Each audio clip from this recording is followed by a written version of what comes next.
한국어로 또박또박 부르는 이 노랫소리는 팔순의 동유럽인들이 부르는 북한 김일성 장군 노래입니다. 어쩌다 동유럽 땅에서 이 노래가 울려 퍼지고 있을까요? 그 해답을 찾아 오늘은 한국으로부터 특별 손님을 모셔왔는데요. 이 마종은 우리 뉴스팟의 공식 북한통 정영 기자가 있습니다. 이 진행을 이어가는 저는 RFA 자유아시아 방송 진민재고요. 자, 그럼 뉴스팟 특집 방송 지금 바로 두 분을 만나 함께 하겠습니다. 두 분 어서 오세요. 네, 안녕하십니까. 반갑습니다. 네, 지금 제 바로 앞에 앉아 계시는 환칠하신 이분이 제작한 영화가 대한민국 국가기록원에 이 정식 기록물로 등재돼서 영구 보존된다고 한다는데 이 워싱턴까지 날라와서 자랑하실만 합니다, 감독님. 영화 네. 김일성의 아이들 감독 김덕영 감독님, 안녕하세요. 예, 반갑습니다. 네. 이 국가기록원 얘기는요. 네. 된다는 데가 아니라 됐습니다. 이제. 네네네. 네, 과거형입니다. 네, 네, 20, 이미 네, 2020년 가을에 됐고요. 네네. 그래서 굉장히 명예로운 어떤 일이었고요. 저로서는. 맞습니다. 그리고 영화 개봉한 지는 벌써 이제 3년이 됐기 때문에 네네. 이번에 저는 이제 미국에 그 사실 이제 영화 김일성의 아이들 상영회도 좀 이렇게 하면서 동시에 지금 현재 제작하고 있는 건국전쟁 이야기를 좀 이렇게 취재를 하고 있는 그런 과정이에요. 그렇구나. 그래도 저는 뭐 어쨌든 비행기값 하나도 들이지 않고 모셔와서 영광입니다. 예, 저는 이제 김덕영 감독님을 모신다고 해가지고요. 네네. 어떻게 여기까지 오셨지? 여기까지. 굉장히 이제 귀하신 분인데요. 제가 그래서 살짝- 진 기자님의 능력을 제가 새삼 느끼게 됐습니다. 아, 그러게 어떻게 우리의 인연이 이렇게 닿았어. 또 워싱턴에서 또 감독님하고 연결됐습니다. 그죠, 예. 감독님? 그럼요. 아니, 사실 RFA는 저희 저 김일성의 아이들 처음 보도될 때부터, 아니 영화 상영이 될 때부터 네네. 계속 보도를 좀 해주시고 저 작업이 이제 북한과 관련된 작업들이 좀 있어요. 네네. 앞으로 진행될 작업들도 네네. 그렇고 그럴 때마다 항상 이렇게 취재를 해주셔갖고요. 늘 감사하게 생각하고 있었습니다. 네, 서로가 상부상조하면서 이렇게 가는 관계라 오늘도 더 반가운 것 같습니다.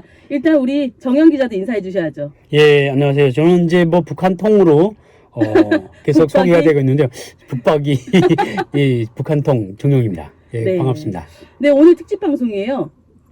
예, 특집 방송 그렇죠. 아무래도 이제 그 모시기 힘든 김 감독님을 모셨고요. 그리고 또 그러니까요. 주제가 또 완전히 이거 핫하게 네. 예, 김일성의 아이돌. 귀가 솔깃합니다. 예. 그렇죠, 그렇죠. 아무래도 정 기자 입장에서 좀 더 그럴 것 같은데요. 예. 일단 이렇게 모셨으니까 한번 오늘 또 여러 가지 얘기를 나눠보면 좋을 것 같고요. 근데 감독님, 우리가 보통 이 북한 뉴스, 북한 이야기하면 색깔로 치면 좀 검은색이거든요. 그러니까 다들 생각하기를 조금 우울하고 암울하고 뭐 이런 걸로 싸잡아서 생각을 하는데 이 솔직히 이 뉴스팟도 전혀 그렇지는 않거든요. 우리 뉴스팟은 전혀 그렇지 않아요. 그래서 늘 이렇게 그런 분위기로 하는데 억울하게 오해를 많이 받는데 어떻게 생각하세요? 오늘 출연해 보시니까. 저희 영화를 이제 만약에 색깔로 이렇게 비유한다 네. 그랬을 때는 저는 이제 하얀색, 하얀색. 예, 하얀색이 떠올라요, 사실은. 영화 촬영 자체가 이제 주로 겨울에 이루어졌었고요. 네네. 2019년도. 그리고 눈 덮인 설원을 사실 많이 다녔어요. 네네. 겨울이고 또 동유럽이고 춥다 보니까 네네. 그래서 좀 이제 눈 덮인 그 설원과 눈밭을 헤치면서 이렇게 취재를 하고 어떤 숨겨진 역사적 자료들 여기서 영화에서 등장하는 1950년대 북한 아이들이 머물렀던 학교, 기숙사 이런 것들을 이제 주로 찾았던 곳이 눈 덮인 곳이었거든요. 그래서 저는 이제 하얀색이 떠오릅니다. 예. 뭐 북한 그때만 해도 뭐 북한 사람들이 북한 사람들이 그 하얀 옷을 많이 입었죠. 좀 베족삼 뭐 그래가지고 이제 그때는 그 전쟁을 겪은 때라 네. 사실 뭐 이런 방직이나 옷 이런 것들이 뭐 개발이 이제 발전이 안 돼가지고 뭐 상당히 이제 그런 느낌이 들었습니다. 그래서 하얀 백이민족의 역사. 그러면 저희 뉴스팟하고 색깔이 굉장히 깔맞춤 잘 맞네요. 저희도 사실 북한 하면 검은색이지만 저희는 굉장히 화사하게 항상 웃거든요. 그럼 오늘 셋은 화사한 하얀색으로, 흰색으로 일단 가시면서 그 금방 전에 그 동유럽을 많이 다니셨다고 했는데 이 김일성의 아이들을 못 보신 분들을 우리 청취자분들을 위해서 좀 어떤 이야기인지 어떤 이야기에 관한 건지 소개 좀 부탁드릴게요. 이 영화는 그러니까 1950년 한국전쟁이 나고 나서 남과 북이 대략 한 10만 명 정도의 전쟁고가 발생을 했습니다. 네네. 대략 한 5만 나눠서 왜냐하면 정확한 수치를 계산할 수가 없기 때문에 네네, 그 당시에는 그렇죠. 그래서 대략 5만 명 정도라고 하는데 북한은 이 아이들을 전부 동유럽으로 전부가 아니라 그 중에 한 5천 명 정도 비공식적으로는 한 10,000명까지도 되더라고요. 네네네. 그 아이들을 전부 동유럽으로 보낸 거예요. 네네. 그리고 그곳에서 뭐 짧게는 한 5, 6년, 길게는 한 7, 8년 생활을 하다가 다시 갑작스럽게 1956년서부터 김일성의 명령에 의해서 강제 송환이 됩니다. 혹시 이 얘기 알고 계셨어요? 전 두었어요. 두어서 그때 뭐 루마니아에 갔다가 이제 온 사람도 있고 그리고 저희가 이제 북한 이야기를 좀 할까요? 그러면 뭐 제가 대본 어차피 벗어났으니까 계속 나가세요. 예. 제가 또 질문할. 그래서 이제 북한 이제 우리 혁명 역사라고 하죠. 네네. 북한에서 역사를 배울 때는 존재 고아들을 만나셨다. 그 김일성이 동유럽 소련 그쪽에 가서요. 그래서 그걸 우리가 이제 교과서로만 배웠는데 네네. 우리 어머니가 또 이제 존재 고아거든요. 아, 그러시구나. 몇 년생이세요? 1941년이요. 우리 감독님이 만나신 분들이 연세가 비슷하지 않나요? 태어난 해가 비슷하지 않나요? 제가 동유럽에서 찾은 이제 기록들, 네네. 학적부라던가 저는 사실은 북한 사람들을 만난 적이 없어요. 그러니까 네네. 왜냐하면 이들은 거의 전원 1956년서부터 59년까지 송환이 됐기 때문에 네. 자료들, 네. 사진들, 증언들만 이제 얻을 수 있었는데 학적부가 불가리아하고 폴란드 이런 데서 나타났어요. 그러니까 그 이름이 다 적혀있죠. 이 사람들이 뭘 공부했고 성적은 뭘 받았는지, 네네. 아버지 이름은 누구인지, 심지어는 가족 관계까지 정확하게 나와요. 고향까지. 굉장히 자세한 내용들이 담겨져 있었는데 41년생들이 가장 많았어요. 그러니까 대략 1951년도쯤으로 봤을 때는 10살 정도 되는 거죠. 그렇죠. 그러니까 사실상 제가 봤을 때는 북한 입장에서 그때 아이들이 보내기 제일 편하고 관리하기도 좀 쉬웠던 거죠. 나이들이 너무 어리면 왜냐하면 이제 뭐 5살, 4살 되면 챙기는 게 너무 많았잖아요. 그렇죠. 손도 많이 가고. 그렇죠. 그리고 나이가 또 많아지면 또 말도 좀 안 들을 수 있고. 그러니까 제가 봤을 때는 군대 내보내요. 네. 그러니까 41년생들이 14살짜리도 갔어요. 군대. 가장 많았어요. 어. 가장 중심축이 41년생이었습니다. 그러면 어떻게 보면 좀 더 공감이 될 것 같은데 왜냐면 우리 엄마 아빠 얘기일 수 있잖아요. 그렇죠. 그러니까 이제 제가 이제 감독님 영화를 이렇게 딱 보면서 학생이 이렇게 이제 유럽의 여성이 이렇게 뒤돌아보는데 이게 똑바로 서서 있더라고요. 그러니까 1m 키가 한 1m 한 20에서 한 30 정도 되는 학생이. TV 영화에 출연했다고 했잖아요. 그 어떻게 재셨어요 이거? 아니 그게 아니고 그게 봤을 때 그냥 봤을 때. 보니까 청순한 이제 네. 그 모습이었는데 우리 어머니가 이제 그런 말씀하시더라고요.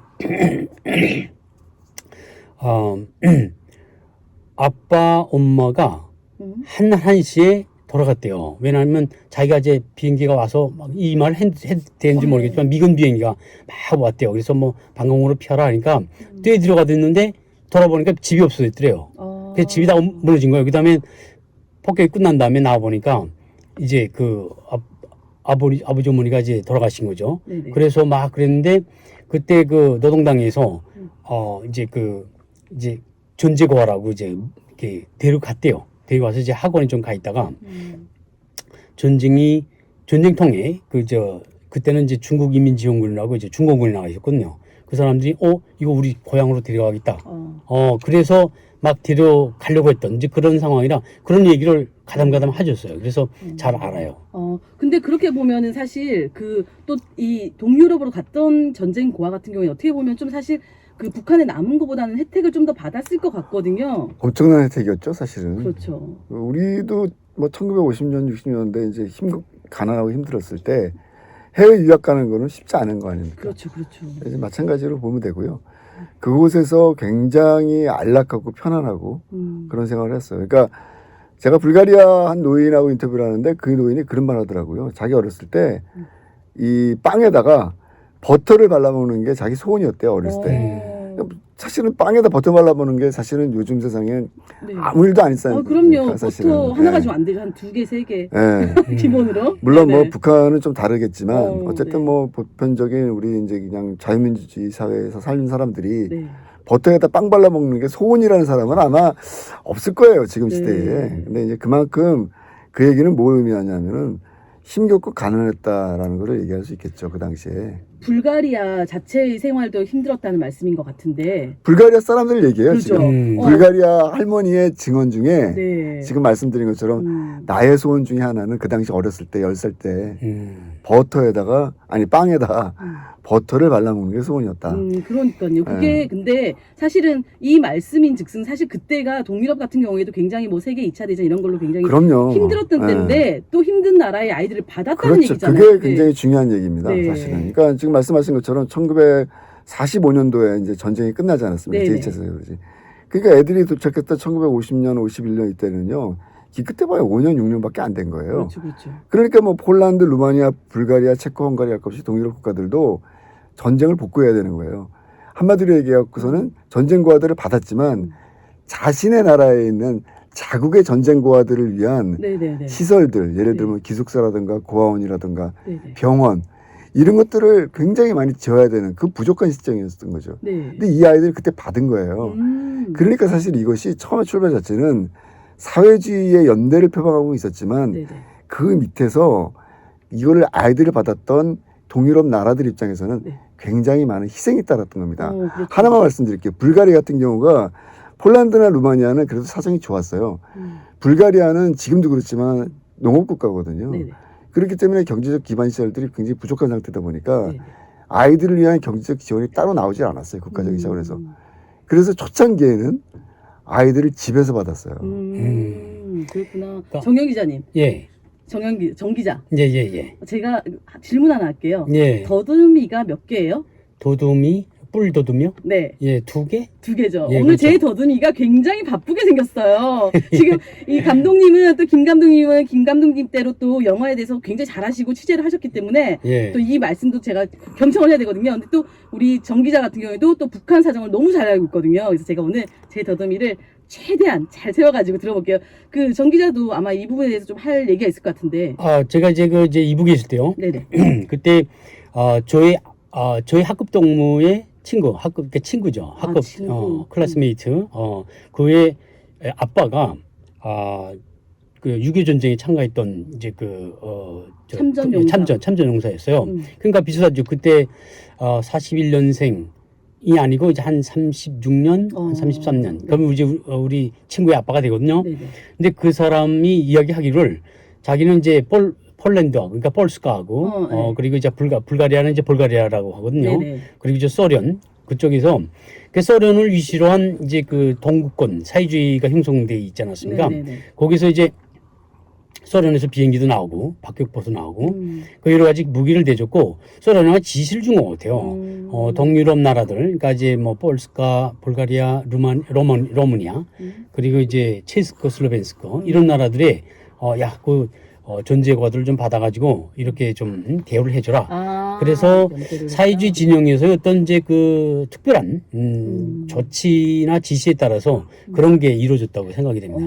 그렇군요. 근데 방금 전에 폴란드 얘기를 하셨는데 감독님 그 폴란드로 간 아이들 그 추상미 감독이 2018년에 아마 영화를 낸 것 같은데 이게 개봉을 했잖아요. 그러면 우리 김일성의 아이들하고 좀 어떤 부분이 다를까요? 왜냐하면 폴란드는 한 나라만 한 거잖아요. 많이 다르죠. 네, 예. 그 부분이 일단 많은 분들이 이제 그 연극 배우가 이제 뭘 만들었다 그래갖고 언론에서 관심이 많았는데 김일성의 아이들 제가 이제 이 영화를 만들 때 처음에 출발이 2004년이에요. 네네. 오. 그러니까 이제 그 영화 폴란드로 간 아이들 나오기 14년 전에 이미 그 유럽에서 그렇죠. 동유럽에서 취재를 했었고 루마니아에서 네네. 특히 그 당시만 하더라도 이제 북한 남편을 기다리는 45년째 기다리는 그때는 그 시점으로 갔을 때 한 루마니아 여성을 이제 취재를 했고 네네.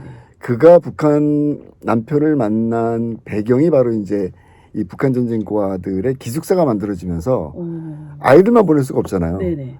한 3,000명 정도가 갔는데 네. 이 아이들을 관리하고 교육시킬 북한의 교사들이 함께 갔어요. 한 10여 명이. 그렇다면 여기서 질문. 그러면 그 교사들이 간 게 정말 아이들의 관리일까요? 아니면 감시일까요? 북한이니까 아무래도. 그러니까 그거는 말 그대로 사실은 두 가지가 다 있다고 봐요, 저는. 그러니까 1차적으로는 아이들만 보낼 수는 없을 테니까. 네네. 그리고 북한 입장에서는 굉장히 아이들의 사상 교육 이런 것들이 굉장히 중요했고 네네. 언어에 대한 부분도 신경을 써야 되잖아요. 네네. 왜냐하면 아이들이 외국에 나가면 언어를 자구언을 잃어버리니까 그렇죠, 잊어버리니까. 그렇죠. 네네네. 그래서 이제 그것을 교육시키고 관리시키는 차원에서 갖고 그때 이제 조정호라는 사람과 이 루마니아 할머니인 미르초 여사가 만나서 사랑을 키우게 되죠. 아, 그게 이제 그때? 그게 2004년도에 제가 취재를 했던 거고요. 네네. 그때 KBS로 이 1시간짜리 다큐멘터리가 나갔어요. 네네. 그래서 이제 이거는 시간적으로는 14년이나 이제 저희들이 또 빠른 거고 네네. 그보다 더 중요한 거는 뭐냐면은 폴란드로 가는 아이들은 사실은 남북 화해, 평화 이런 걸 얘기를 해요. 네네. 근데 사실 저는 그거는 허울만 있는 것이다 생각해요. 지금 네. 우리가 얼마 전에 남북연락사무소 파기되는 거 다 보셨을 거예요. 네, 그럼요. 그렇게 많은 좌파 정권에서 남북 화해, 경제 교류, 경제 지원들이 있었지만 왜 그것이 반복되고 있나요? 대한민국 사람들이요 분명히 알아야 됩니다. 아니 대한민국뿐만 아니라 전 세계인들이 알아야 됩니다. 북한은 주체 사상과 김일성주의가 변하지 않는 한 절대로 변하지 않습니다. 그것이 사라지지 않는 한 절대로 북한은 변하지 않습니다. 동감하십니까, 정 기자? 예, 그렇죠. 이제 예, 감독님 말씀하신 대로 그 이제 어린이들을 보내는데 거기 이제 이제 교사들. 보호자라고 가지 않았습니까?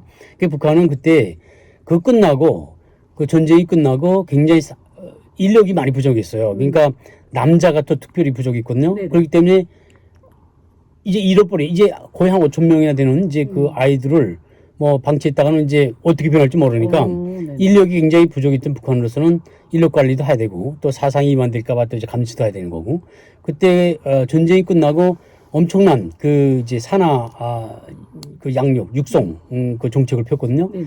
그렇기 때문에 북한이 왜 거기에 이제 교사들을 따로 잘라서 이제 보냈는지 하는 것에 대한 어떤 합리적인 이제 추론이 서는 거죠. 근데 방금 전에 아까 또 조정호 미르초유라고 제가 언론에서 본 것 같아요. 예, 루마니아 네. 할머니. 예. 루마니아 할머니 북한 사랑 남편, 이야기잖아요. 북한 남편 기다리는. 예. 역시 이렇게 교사들하고 이렇게 보내가지고 남녀가 만나면 정말 뭐가 그렇죠. 일이 진행된 것 같은데 사실 북한 같은 경우에 지금도 숙박 단속 있다고 저번에 방송 출연해서 얘기하셨잖아요. 예, 예. 그죠? 지금 아직도 이렇게 북한 내에서는 숙박 단속을 할 정도인데. 제가 지금 이제 갑자기 영화 이야기가 나오다가 이제 숙박 이야기가 이제 나와가지고 제가 깜짝 놀랐는데요.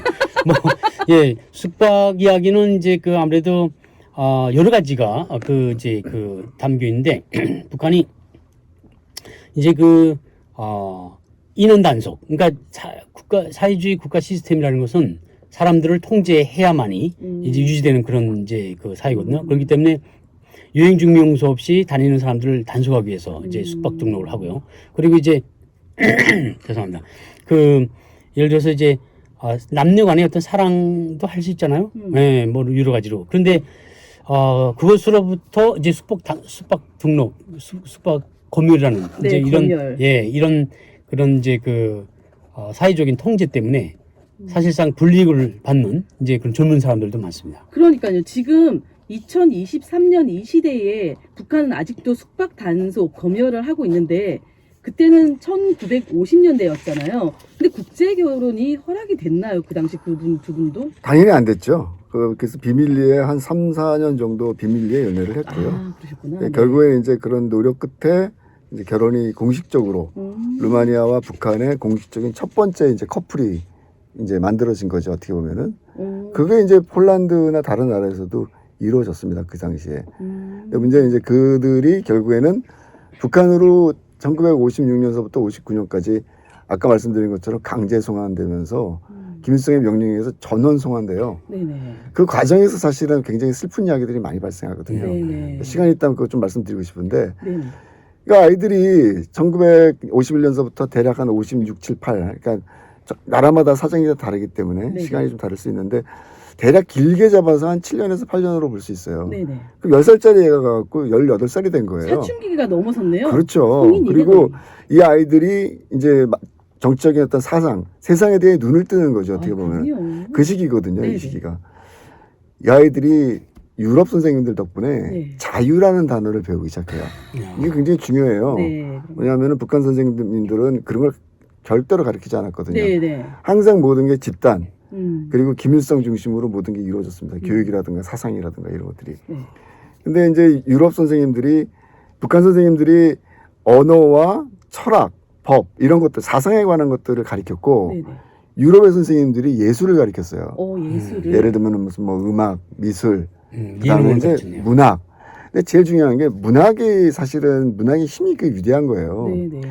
섹스피어를 읽고 아이들이 스스로 자유라는 개념을 깨닫기 시작한 거예요. 그렇죠. 사람은 왜 사는가? 그리고 우리는 개인으로서 어떻게 세상을 살아가야 되는가?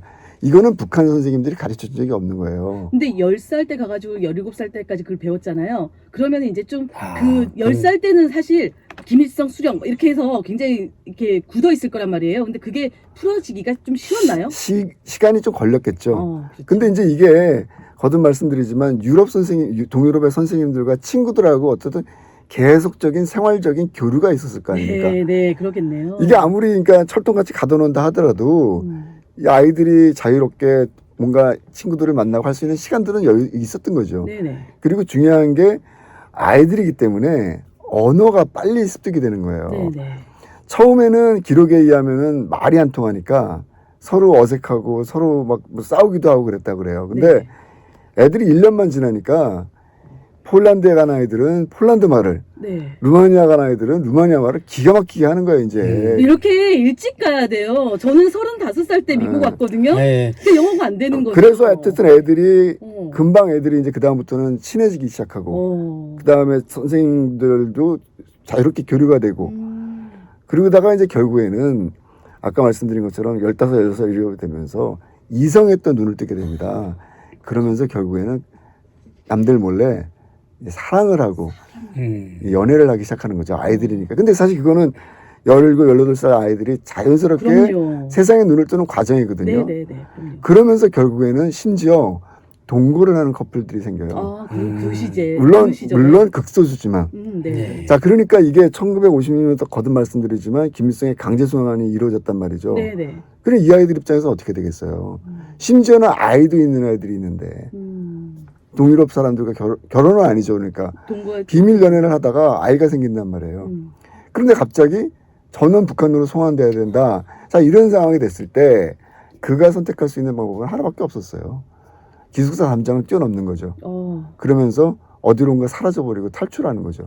심지어는 폴란드 같은 경우에는 망명까지 시도해요. 프랑스 대사관이나 미국 대사관의 문을 두드리면서. 근데 전원 검거가 돼요.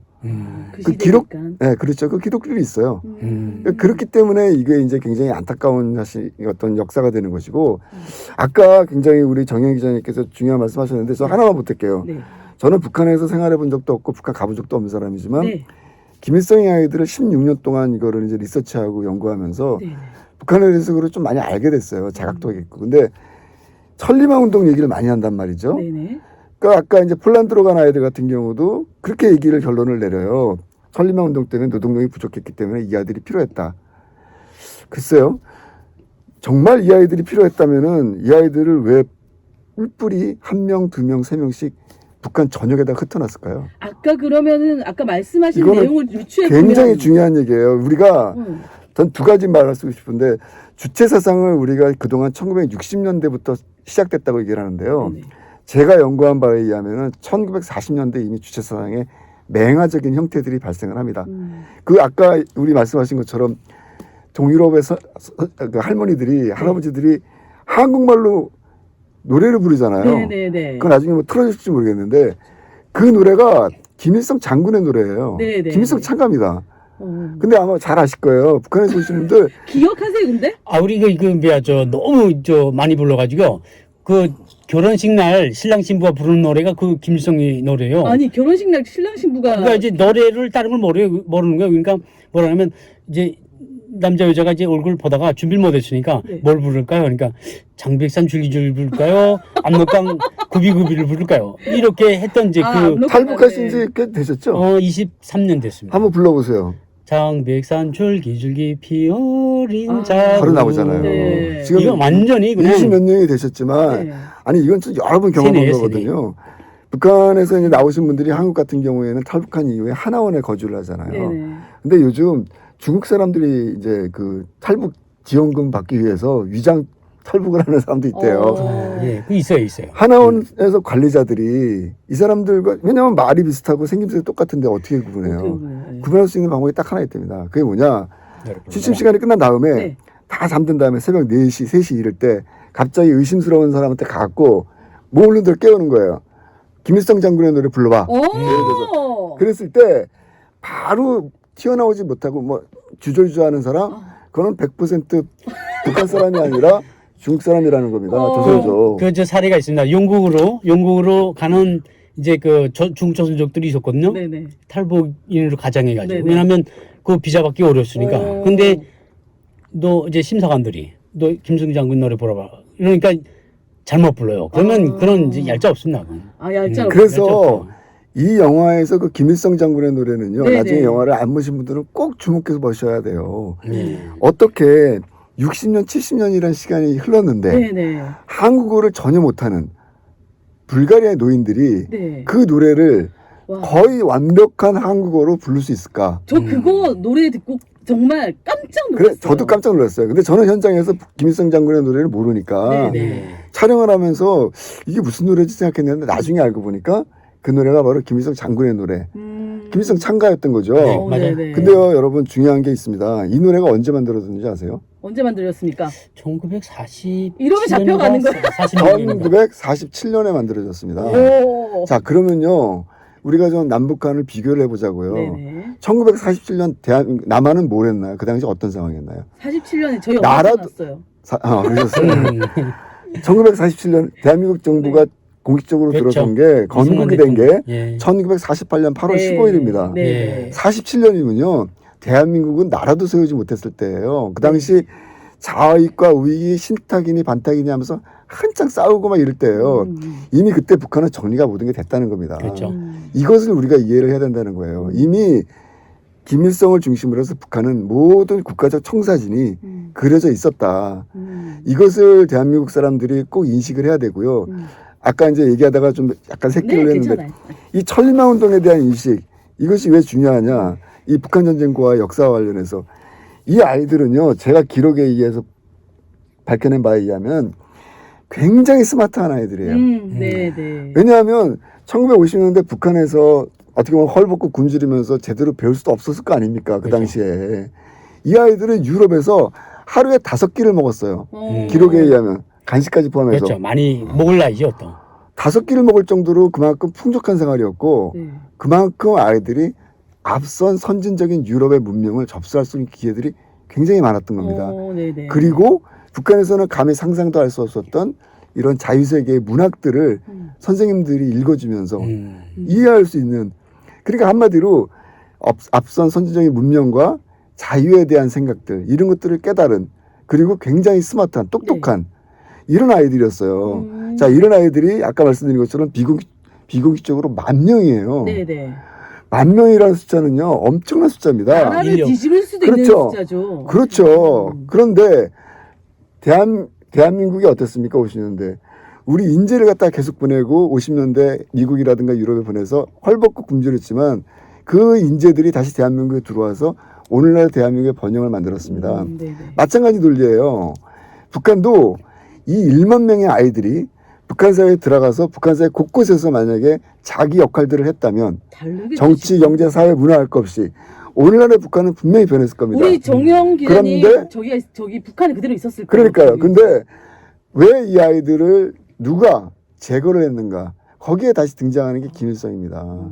그렇기 때문에 이 천리마 운동을 얘기하면서 북한 전쟁과들이 노동력 부족 때문에 애들을 그건 구실일 뿐이에요.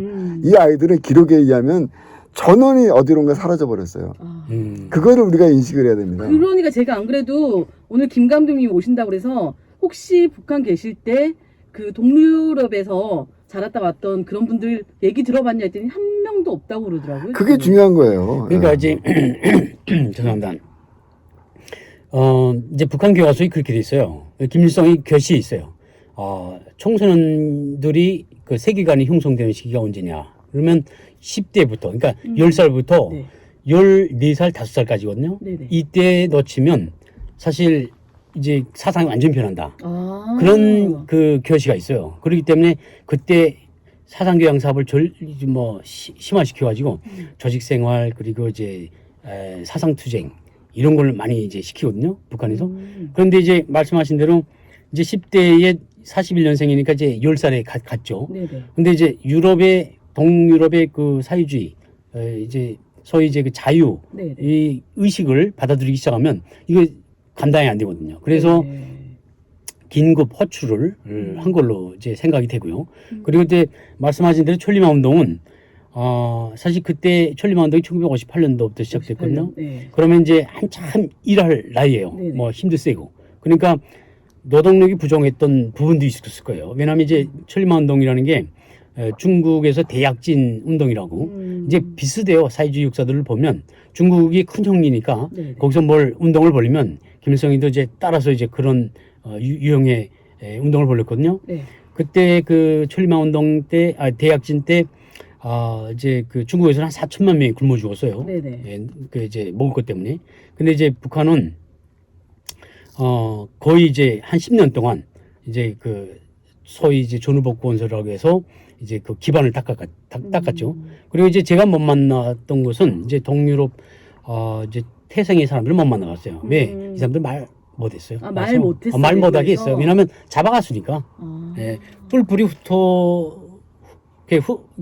이렇게 흩어서 이렇게 이제 분산해 놨지만 그것이 유럽에 가서 뭐 나 맛있는 빵을 먹었다, 뭐 우리 재밌는 영화를 봤다, 소설을 봤다 이러면 이거 걸리거든요. 제가 그런 말을 얘기 못했어요. 들은 적 있어요. 북한에, 그러니까 어디 외국에 나갔다 온 북한 사람들이 북한 내부에서 나 맛있는 거 먹었다 이런 음식 얘기를 하면 괜찮은데, 예. 나 되게 뭐 재밌는 거 봤다 이런 식으로 약간 자유를 상징하는 사상이 위반되는 소리 하면 안 돼요. 그러니까. 근데 또 반면에 제가 그 아까 먼저 오셔가지고 얘기를 나눌 때 들었던, 저는 영화를 꼭 볼 거예요. 오늘 저녁에 보러 갈 거예요. 예. 근데 그때 영화 나왔을 때 보면은 굉장히 특종을 한 게 하나 있는 걸로 알고 있거든요. 제가 알기로도 그 뭐? 인공기에 김일성 얼굴이 새겨져 있는 거를 그 어느 누구도 본 적이 없다고 그러는데, 혹시 네. 북한 계실 때 인공기에 김일성 얼굴이 박혀 있는 걸 보셨어요? 초상 휘장이 있죠. 인공기 자체에 예. 얼굴이 있는 거. 이게 초상 휘장이 있고 여기 이제 가운데 구멍 뚫고 거기 이제 김일성 얼굴을 이제 부각시켰거든요. 그건 뭐냐면 그 제1번 조선인들, 그러니까 귀국동포들, 그 사람들이 뭐 공화국의 수령님을 가운데 모시는 이제 긍지를 가지고 살아라, 뭐 그래서 만들었는데 그거 굉장히 비쌌어요. 그 동유럽에 있는 아이들이 있는 데서 그 인공기가 휘날리면서 열병식을 했던 장면을 그때 찾아내셨죠, 영상을. 네, 루마니아에서 찾았죠. 이게요, 저도 이제 다큐멘터리를 이제 저널리스트로 활동한 게 한 30년 돼요. 네네. 그래서 뭐 여러 곳을 취재하고 여러 경험을 했는데, 네. 국기는요, 어떤 독재자도 뭐 아프리카의 독재자가 됐든 남미의 독재자가 됐든 국기를 훼손한 사람은 없습니다. 네네네. 아마 제 말이 맞을 거예요. 네. 저는 국기가 훼손된 거 본 적이 없어요. 네. 그러니까 예를 들어서 국기에다가 자기 얼굴을 갖다가 새겨놓는 거, 이거는 정말 그 어떤 지도자도 그거는 아까 말씀하신 기획수이니까. 것처럼 아까 말씀하신 그 배지 같은 거는 네. 일종의 이제 작은 배지 같은 거고, 지금 제가 말씀드린 건 국기예요, 국기. 네. 인공기. 그 인공기에 별이 있지 않습니까? 인공기에. 네네네. 그러니까 좀 국기를 길게 만든 거죠, 가루를 약간. 네. 그러면 이제 길게 만들면 여백이 좀 생길 거 아니에요. 네. 거기다가 김일성 얼굴을 박았어요. 그래서 그거를 제가 보면서 야, 대단하다. 네. 1950년대 북한 아이들을 관리하기 위해서 항상 김일성 얼굴을 봐야 된다는 거예요. 그리고 이 아이들이 재미난 건 뭐냐면은 동유럽, 제가 5개 나라를 취재하면서 각기 다른 장소, 각기 다른 시간에서 취재를 했을 거 아닙니까? 네네. 인터뷰를 할 때 똑같은 말이 한 문장이 있습니다. 모든 나라에서. 어떤 말? 그게 뭐냐? 네. 아이들은 6시에 기상을 했다. 어. 똑같은 말이었어요. 모든 증언자들이 똑같은 말을 했어요. 아이들은 6시에 기상을 했다. 그리고 아침 체조를 한 다음에 운동장에 모여서 자신의 나라의 국기인 인공기를 향해서 경례를 하고 노래를 불렀다. 그 노래는 김일성 장군의 노래. 이 말은 군대처럼 동유럽 5개 나라에서 다 똑같습니다. 근데 여기서 지금 말씀드린 것처럼 그 아이들이 운동장에 모여서 모두 함께 김일성 장군의 노래를 부르면서 경례를 하면서 바라봤던 국기가 인공기 안에 김일성의 얼굴이 새겨져 있다는 거예요. 네. 이런 나라는 세상에 없어요. 사실 그 송족 있잖아요. 송족 송족이. 미국인들 송족이를 대통령보다도 송족이를 굉장히 신성하게 여겼나? 그럼요. 예, 뭐 그럼요. 집 밟거나 뭐 불태고 하면 오, 못 참아요. 네네네. 근데 북한에 이런 게 있어요. 월미도라는 영화가 있어요. 1984년도에 제작된 영화. 네네. 거기 어떤 말이 나오냐면 그게 그 명대사예요. 거기서 수령님은 장군님은 곧 조국이시다. 그러니까 조국 장군 이걸 그 북한 수령하고 이제 북한이라는 나라를 이제 같이 했는데 네. 거기에서 수령님이 우선이다. 그래서 수령은 모든 걸 다 알 수 있어요. 정말 김일성이니까 가능한 거고 어떻게 보면 지금 있는 김정은도 가능할 것 같아요. 똑같죠. 그 3대가 똑같아요. 김일성주의가 변하지 않는 한 거듭 말씀드리지만 북한의 기본적인 정치 체제는 결코 변하지 않을 겁니다. 그러면 아까 또 했던 얘기에서 잠깐 돌아가면요.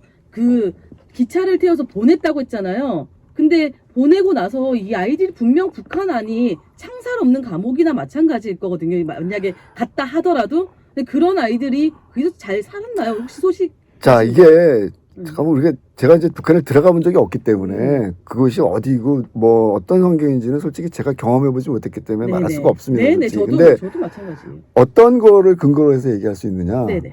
북한 아이들이 들어간 다음에 북한으로 돌아간 다음에 네네. 1956년서부터 제가 보니까 한 57년 8년까지는 네. 편지가 왔다 갔다 했어요. 네네. 그 편지를 왜 검열을 안 했는 줄 알아요, 북한이? 왜요? 검열할 인력이 없었던 거예요. 인력?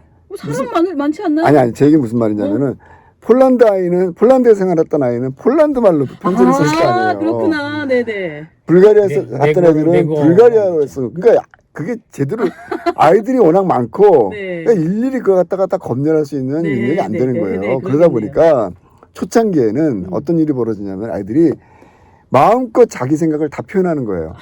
그래서 심지어 연도는 제가 기억이 나지 않아요. 근데 한 6년, 7년 그때쯤인 것 같아요. 근데 폴란드의 원둔 이름까지 나옵니다.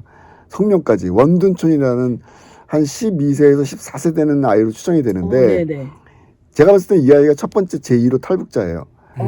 이 아이가 동유럽에 살다가 폴란드에 살다가 갔는데 북한으로 돌아갔는데 너무 폴란드가 그립고 네네. 폴란드에 있는 가족과 같은 그 어르신들 눈물 나. 이 사람들이 친구들이 네. 그리워서 얘가 걸어서 폴란드를 가겠다고 가요. 정말요? 좀 그래도 괜찮아진 거 아닌가요? 그러면 잘 살고 이렇게 된 거니까. 아니 북한에서 떠난 거죠. 북한을 떠나서 지구 반대편을 떠나는 거죠. 몰래 폴란드를 간다고요. 네, 갔는데. 근데 그 당시 교통편이 있나요? 아니. 걸어서 갔다는 거예요. 그러다가 결국에는 몽골과 중국 국경 어딘가에서 네네. 늪지대에 빠져서 죽었다.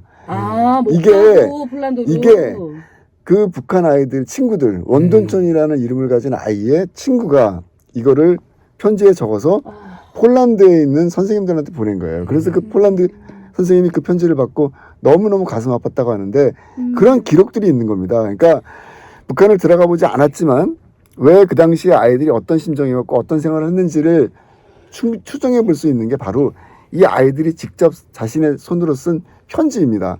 근데 여기서 하나만 덧붙인다면은 제가 편지를 다 봤어요. 편지들이 굉장히 많아요. 네네. 그런데 재미난 게 하나 있습니다. 그게 뭐냐면 한글로 된 편지, 한글로도 편지를 썼어요. 네. 그리고 자신이 배웠던 폴란드어, 루마니아, 불가리아, 체코어처럼 자신의 배운 언어 한글은요 네. 그렸어요. 글씨를 쓴 게 아니라 네네네. 그렇죠. 맞춤법도 틀리고 네. 거의 그리는 수준입니다. 정말요. 근데 사실 저도 글씨를 워낙 필체가 별로 좋지 않아서 아니 알 그런 것 수준이 같아요. 아니에요. 전쟁 때문에 못 배운 데다가 이제 기본 교육기를 이제 한글을 못 거기서 쓴다는 배웠기 때문에. 거죠. 다른 애들이 나라는 아까 말씀드린 것처럼 거기 10살짜리 아이들이 그 외국 더 어린 하겠죠. 아이도 있었단 말이죠. 이런 아이들이 한 7, 8년을 살면 제대로 된 교육이 이루어지지 않으면 한국을 잊어버려요. 그럼요. 그리고 반대로 폴란드어로 쓴 편지, 불가리아어로 쓴 편지 이런 편지들도 등장을 하거든요. 네네. 그 편지는요. 그거 왜 이렇게 필기체라 그래갖고 그 키릴 문자는 네. 굉장히 멋있어요. 이렇게 막 휘갈려서 쓰는 거. 그거는 완전히 정말 무슨 책에서 나온 인쇄된 책같이 썼어요. 그러니까 이게 무슨 얘기냐? 결론을 내린다면 제가 봤을 때는 이 아이들은 외국인일 수도 있겠다. 무슨 말이냐? 애들의 생각과 말과 행동 모든 것들이 문화 이런 것들이 동유럽에서 오랫동안 생활하다 보니까 이미 북한에 관한 모든 것들이 잊혀지는 애들이에요. 그러니까 이 아이들이 동유럽에서 갑작스럽게 송환이 됐다는 것은 외국으로 들어가는 거예요. 그렇죠. 그 아이들의 입장에서 봤을 때는. 그럼요. 그렇기 네. 때문에 이 아이들이 일차적으로는 적응을 못하죠. 그렇죠. 생활하는데 언어라든가 생활 습관, 문화 이런 것들, 먹는 거 이런 것들이 완전히 달랐기 때문에 일차적으로는 생활하는데 굉장히 어려움이 있었을 것이다. 그다음에 두 번째는 뭐냐면은 유럽에서는 아까 말씀드린 것처럼 아무리 공산주의 국가라 하더라도 유럽의 공산주의는요 어느 정도의 자유가 보장이 됩니다. 네네. 개성이 보장이 됩니다. 네, 그럼요. 그런데 북한에 들어간 아이들은 아까 말씀드린 것처럼 전부 탄광이라든가 채굴장이라든가 이런 데 뿌리 터지면서 전혀 자신의 개성을 살리거나 자유는 상상도 할 수 없는 사람을 살았던 거죠. 그러니까 아이들이 결국에는 적응을 못하고 그중에 몇몇 아이들은 분명히 한국 하나라도 있었을 거 아니에요. 네, 왜 우리 이렇게 살아야 그렇죠. 되느냐. 그러면 그 아이들이 어디로 갔겠습니까? 아우지로 정치범 수용소로 갔겠죠. 그렇죠. 그러다 보니까 이렇게 많은 아이들이 존재했음에도 불구하고 이것이 숨겨진 역사가 돼버린 거죠. 네. 정 기자 같은 경우에는 그 원둔촌이라는 아이 얘기했었잖아요. 그 심정이 느껴질 것 같아요. 왜냐하면 지금 이 한국도 살았고 미국에 와서 살다가 지금 북한 가라고 하면 어떤 저는 이제 이런 걸 이제 비교해봐. 이제 감독님 말씀에서 제가 딸이 지금 13살짜리가 있거든요. 네. 근데 13살짜리 애하고 한국에서 이제 그 13살짜리가 돼서 온 애하고 네. 이렇게 비교해보면 이런 말이 있어요. 미국에는 아시겠지만 데려가려면 빨리 데려가라. 학생들은 네. 이게 어린애들은 네. 그래야 적응을 잘한다. 13살 지나면요 적응이 잘 안 됩니다. 네네. 그 말씀하신 대로 이제 언어적인 감각이나 이런 이제 그 사춘기랄까요? 뭐 여기에서 그 전과 후의 어떤 이제 적응이 굉장히 이제 성과가 다르게 그럼요. 나타나거든요. 그러니까 말씀하신 대로 10살에 가서 이제 거의 유럽화가 된 거죠. 네, 그럼요. 그래서 사고도 유럽식으로 바뀌었고, 근데 이거 이 통제를 한다. 그리고 이제 힘들게 시킨다 그러면 내가 왜 이거 해야 돼? 이유를 대라. 이렇게 되면 북한은 벌써 가거든요. 이미 속병이 났겠네요. 그리고 이제 북한에서 그러면 이제 뭘로 이제 그 탄압을 받냐면 자유 분자. 이 자유 나 그래서 이제 미국이나 이제 한국에서 자유라는 얘기를 하면 굉장히 신성하지 않습니까? 네네. 권리고. 그런데 그 말을 입에 올리기가 굉장히 어려웠어요. 왜냐하면 자유하면 자유주의자 이렇게 느껴지거든요. 그러니까 이제 북한은 이런 이제 종속과 이제 이 복종의 이제 그런 사회적인 이제 메커니즘인데 거기에서 자유를 말했다가는 이제 바로 가는 거죠. 일단 뭐 북한으로 철수시켰을 때 다 탄광으로 가고 그리고 들어가서 적응 못해서 사실 속병으로 이미 세상을 떴을 수도 있고 어쨌든 그분들의 생사는 전혀 모르는 상황이지만 지금 만나보신 그 5개국에 있는 생존자들 친구들은 아직은 좀 계실 텐데 상황이 어떻나요? 그 생존자들은? 그 동유럽 분들은 뭐 건강하신 분들도 있고 근데 막 시간이 오랫동안 지났기 때문에 네네. 이미 돌아가신 분들이 많죠 사실은. 예. 아직까지 남편을 못 만나고 계신 분도 있으시잖아요. 제가 취재를 해보니까 폴란드, 루마니아, 뭐 체코 이런 식으로 해갖고 헝가리에서 한 10쌍 정도 되는 것 같더라고요. 그 옛날 구동독까지 포함하면. 네네. 근데 거의 대부분 이제 강제로 처음에 이제 북한에 들어갔다가 전원 송환되죠. 송환이 아니라 정한 추방, 죄송합니다. 전원 추방이 됩니다. 그러니까 조정호 씨에게 말씀을 좀 구체적으로 드리고 싶은 게 네. 이분이 기록에 의하면 굉장히 고급 간부예요. 그러니까 디렉터예요, 디렉터. 그러니까 그 조선인민학교의 교장입니다, 교장. 그리고 집안이 굉장히 좋았어요. 전통적인 교육자 집안이었고 당성도 좋고. 네. 그러니까 이 사람은 거의 뭐 엘리트 이제 코스를 가야 되는 인물인데 네. 이 사람이 북한으로 1959년도에 들어가요. 네네. 돌아가요. 59년인가 60년에 제가 이 사람이 뭐가 되는지 아십니까? 뭐 60년대? 출신 성분 좋으니까 출신 좋은 성분도 집에- 좋고 아버지도 교육부 관리고 네. 당간부 된 거 아니에요? 당간부? 원래 그렇게 돼야 되죠. 그쵸? 그렇죠. 어. 이 사람이 탄광 광부가 됩니다. 광부? 예, 함경북도 어디로 맞아. 그죠. 이게 북한이에요. 그러니까 무슨 얘기냐? 주체사상을요 가만히 뜯어보면은 한 가지 노선과 병행을 해요. 그러니까 김일성주의, 독재 뭐 이런 식으로 우상화 작업과 같이 가는데 어쩔 수 없이 그러다 보니까 이게 외세 배격 운동과 같이 갑니다. 외세라면 무조건 배격을 하는 거예요. 그래서 고립주의로 가야죠. 그렇죠. 그러다 보니까 이 조정호라는 인물, 아까 말씀드린 것처럼 당성도 좋고 교육부 내에서 굉장히 얼굴도 잘생기고 중요한데. 뭐 하나 빠질 게 없는 그런 네. 남자가 이 사람이 또 이미 또 루마니아에서 조선인민학교에 교장을 했던 사람이 갑작스럽게 탄광 광부가 돼서 발령을 받아요. 이게 문제가 되죠. 한마디로 얘기하고 왜 그랬냐? 외국인 여자와 결혼했기 때문이에요. 근데 그런 증언들은 굉장히 많이 등장해요. 그러면 국제 결혼이 안 되는 안 시절이었는데 돼요. 그때 했다고 했잖아요. 뭐 그 나라별로 다 허락을 받은 거 아닌가? 허락을 한 거 아닌가요? 루마니아 할머니의 증언에 의하면은 첫 번째 아주 유일한 케이스였다. 근데 그게 결혼이 가능했던 이유도 앞서 말씀드린 것처럼 이 조정호라는 인물이 집안도 좋고 당성도 강하고 그리고 이미 교장이잖아요. 네네네. 그리고 아버지가 또 굉장히 북한 내에서 교육부 관리로 네네. 좀 영향력이 있는 인물이었던 것 같아요. 그러니까 이제 뭔가 그런 여러 가지 복합적인 것들이 이제 작용하면서 허락이 됐겠죠. 근데 나라별로 다. 그렇죠. 북한도 하고 여기도 허락하고. 그렇죠. 루마니아에서도 허락받고 북한에서 허락을 받아야지 결혼이 그랬는데. 성사가 되니까. 그래서 공식적으로 결혼식을 해요. 네. 그렇지만 북한으로 돌아가서 그러니까 그게 1959년서부터 60년 그 사이가 북한이 김일성을 중심으로 해서 외국과의 모든 문을 닫고 완전히 김일성 우상화 작업으로 들어가는 시점인 거죠. 제가 들은 적 있어요. 한국에서 58년 개띠라고 하잖아요. 네. 58년 개띠가 굉장히 뭐 우리 제주도 많고. 국장님이 이제 우리 국장님이에요.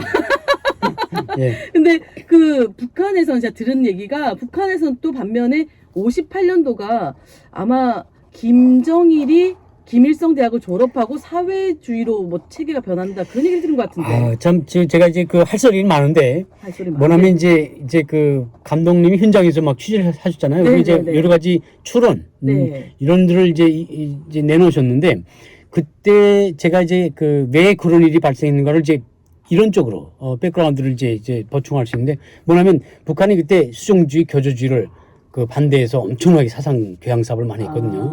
왜냐하면 소련의 그 스탈린이 53년도에 죽었어요. 네네. 그리고 이제 후르시오브가 됐거든요. 그리고 후르시오브가 들어와서 한 게 뭐냐면 김일성이 보고 수령 그 독재하지 마라. 그거예요. 개인 우상화하지 마라.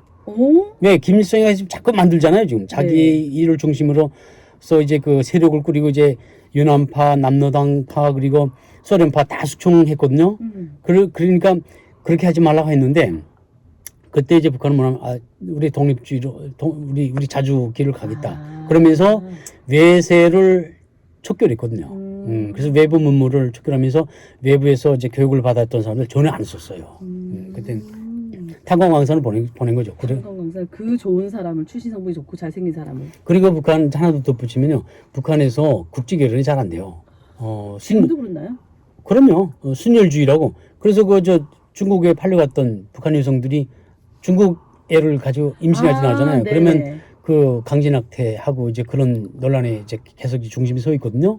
이 대목에서 갑자기 궁금한 게 하나 생기네요. 그 50년대에 그 편지를 주고받았다고 했잖아요. 그럼 국제 우편이 가능했다는 얘긴데 지금 북한에 뭐 국제 우편 있긴 있어요. 근데 다 뜯어봐요. 외국 일단 외국으로 나가는 건 다 뜯어봐요. 검열을 한다 일단은. 네, 그렇죠. 그 북한 아이들의 편지도 56년, 7년 그때는 이제 그냥 자유롭게 가다가 네. 8년, 9년서부터는 검열이 되죠. 그러면서 이제 편지가 이상하게 진다고. 그러니까 무슨 말이냐면은 네네. 애들이 폴란드 말, 루마니아 말, 각 나라별 나라를 기가 막히게 했던 애들이에요. 네네네. 선생님들이 편지를 받아보고 이상한 거예요. 문법이 맞지 않고 네. 말이 안 되는 거죠. 그럼 근데 이게 고친 무슨 건가? 말이냐면 아니 그게 아니라 암호를 쓰는 거예요. 암호를 일종의. 암호를. 근데 이거는 제가 북송제일교포를 취재하면서 나타났던 얘기 중이에요. 그러니까 예를 들면 북송제일교포에서 먼저 이제 가정에 가잖아요. 네. 북한에 들어가잖아요. 네네. 근데 이제 걱정이 되니까 예를 들면 남은 가족들에게 내가 북한에 가서 편지를 보내는데 편지를 받고 네. 괜찮으면 오고 괜찮지 않으면 오지 말라 이런 얘기를 하는데 약속을 하죠. 네. 예를 들어서 뭐 아버지가 편찮으시다 이런 신호를 하면 오지 말라는 거고 네. 아버지가 건강하시다 이러면 이제 자기들끼리 약속을 하는 거예요. 그리고 심지어는 제가 어떤 기록에서 봤는데 편지 봉투에 우표에다가 깨알같이 글씨를 쓰지 않습니까? 그런 것도 봤어요, 제가. 아, 그래요? 오지 말라고. 오지 말라고. 예, 그치 서로 간에 암호죠, 암호. 자기들과 나눌 수 있는. 그런 식으로 58년, 59년도에 이 북한 아이들과 루마니아, 폴란드 같은 이런 동유럽 사람들과도 그런 식의 암호가 이루어지죠. 너무 절절하네요. 통역사들이 편지를 보고 이해가 안 된다는 거예요. 아니, 기가 막히게 편지를 서로 말을 잘하던 애들이 문장이 이해가 안 된다는 거예요. 문장 구조 자체가. 그래서 이제 우리가 추론해 볼 수 있는 건 이건 암호다. 각자 자기들만 아는 수 있는 어떤 신호로 이 뜻을 전하는 것이 아니었나. 혹시 지금 탈북한 탈북민들도 맞아요. 예. 그런 걸 쓰나요? 혹시 아시는 어떻게 하냐면요. 이제 확인이 안 되잖아요. 그러니까 이제 남쪽이나 이제 미국에 있는 탈북민이 가족한테 연락을 해야 되는데 네. 떠날 때 이미 약속을 했어요. 자, 뭐 옛날에 어릴 때의 뭐 별명이나 이런 거를 하나 기억을 해가지고 얘가 뭐 바다를 갔어. 그러면 바다를 갈 수가 없잖아요. 뭐 네. 죽잖아요. 그러니까 이걸 이렇게 말하면 너 떠나라. 응? 그 집을 떠나서 나오라. 왜냐하면 그것이 나 이제 떠날래 하고 탈북 가족이 그렇게 얘기를 하면 보위부가 이제 이제 조사를 할 때 그게 나오면 의도적인 게 걸리기 때문에 이제 그런 음모를 쓰는 거죠. 예. 아, 그렇군요. 정말 지금 오늘 우리 김 감독님 초대해서 예. 얘기를 들어보니까 영화에 대한 궁금증도 아마 우리 청취자분들도 아마 이 영화 한 번 더 또 안 봤어도 보고 싶고 예, 저는 봤어도 오늘 저녁 하려고 오늘 필요 없습니다. 네, 하실 텐데 감독님 앞으로도 좀 이렇게 이거의 후속편이 나올 예정인가요? 아니면 다른 영화를 뭐 준비하고 계신 게 앞으로 계획은 어떠세요? 저는 이제 대한민국 건국의 역사가 좀 굉장히 잘못된 부분들이 많다. 거짓과 왜곡된 부분들이 굉장히 많다. 네네. 특히 대한민국의 건국 지도자들에 관한 이야기는 상당 부분 잘못되어 있는 게 많습니다. 여기 미국에서 제가 지금 벌써 한 3주째 생활을 하고 있는데 네네. 미국 사람들과 이제 이야기를 하다가 어떤 친구가 미국인이 저한테 그런 말을 해요. 네. 미국 사람들은 멍청하다. 하지만 미국의 시스템은 위대하다. 그 미국의 시스템을 만든 사람들이 건국의 지도자들이다. 그것이 미국을 오늘날 강하게 만들고 있다. 네네. 이게 굉장히 중요한 말이에요. 한 사람 한 사람들은 부족하고 좀 무능력할 수 있지만 네. 그 나라를 강하게 만드는 시스템이 있는데 법이라든가 철학이라든가 체제라든가 기본적인 이것은 건국의 초창기에 다져진다는 거죠. 네네.